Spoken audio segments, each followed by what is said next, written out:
Okay, for the Newhouse Network.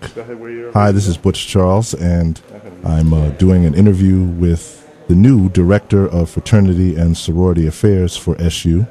2 weeks on the job. Right. Eddie Banks-Crosson. Did I get it right? Perfect. Okay.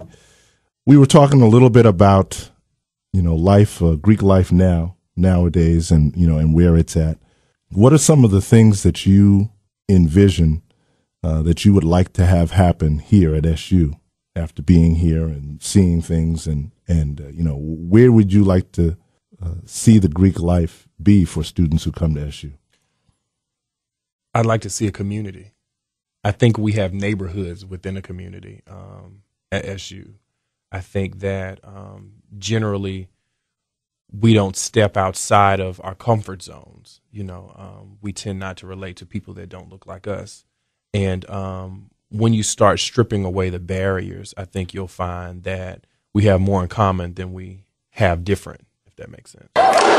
One of the biggest things that the Black Greek organizations do is they have their events throughout the year, the Greek Freak, the step show on the quad, which I think you had a chance to see, and be at. Do you envision those things continuing and helping to, does that help to create that community that you're talking about? Absolutely. I mean, if you look at the shared standards, or if you look at the step show policies promoted by the MPHC, it talks about stepping being, a reflection of tradition, and it's more so marketing to students to gain an interest in the organizations and promoting their organizations more than anything. Mm-hmm. Parents coming up, bringing their kids up, they want to ask about Greek life, but they've heard about all of the things that that happen, especially with regards to hazing and fraternity or sorority pranks and all of that. Especially, I have found, a lot of the parents of students of color who aren't from the United States. So many are from, might immigrated over here from Africa, or one generation away, Haitian. We have a bunch of those in our fraternity who have come from various islands, places, not familiar with Greek life and what it is. If you had to explain that to a parent and tell them, that we do have that life here for available for students if they choose to do it, how would you? Well, we talk about tradition. We talk about how these groups are a part of American history, more specifically African American history. Some of our major leaders, even today, are members of these organizations, and so one, I think, finding where that student fits is very important, or more important than having the conversation. You mentioned hazing. Well, I look at when we talk about the hazing that goes on in organizations, or things that are stereotyped about the groups. You talk about, okay, how does that relate how does it relate in regards to the athletic program or the football team, or how does that relate in the military? A lot of these organized groups have what you call rites of passage. Now have our organizations, all 9, taking a stand against the illegal rites of passage? Yes, but in my opinion, being a part of an organization changed my life, or being a part of my fraternity changed my life. It gave me direction. It focused my energy, and so that's something that I firmly can convey to parents.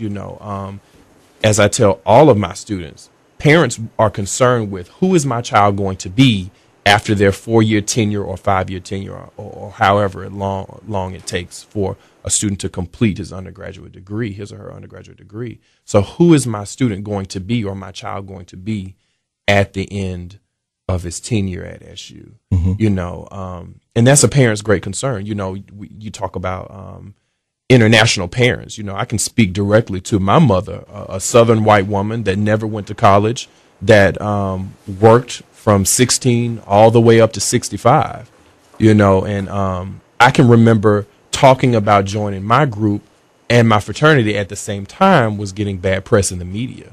And that was her biggest fear. You know, what are these men going to do to you? They should not be hitting you. They should not be doing this and they should not be doing that. You know, and I think now, 10 years later, you know, my mother's very proud of who I am. And she knows a great deal of that can be directly attributed to my involvement in my organization as an undergraduate. So and having that experience certainly helps you to be able to describe it and deal with it. Absolutely. As far as, is that familiarity also going to be a part of how you operate as the director of fraternities and Absolutely. sororities? How does that help you? I think it, you know, again, the students want someone that understands them, someone that's been there, done that. I've been an undergraduate. I've been in a fraternity. I know the challenges of dealing with 25 other men, you know, and trying to agree on one thing and really trying to promote your organization in a positive light. I've been there, you know, and I think that's one of the things that's probably made me most successful in my profession, is that my ability to relate to my students. And that's one of the things my supervisor at my previous institution said that he loved. One, you've made it a point to have or build a relationship at the national office. Two, you've had the ability to connect with these students on a level that my predecessors didn't have that ability to do.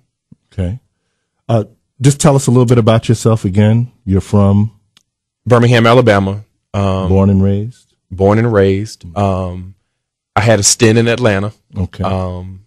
I worked at Jacksonville State University. That was my previous position. I held that position for 3 years. I was a chapter advisor to my undergraduate fraternity for 6 years.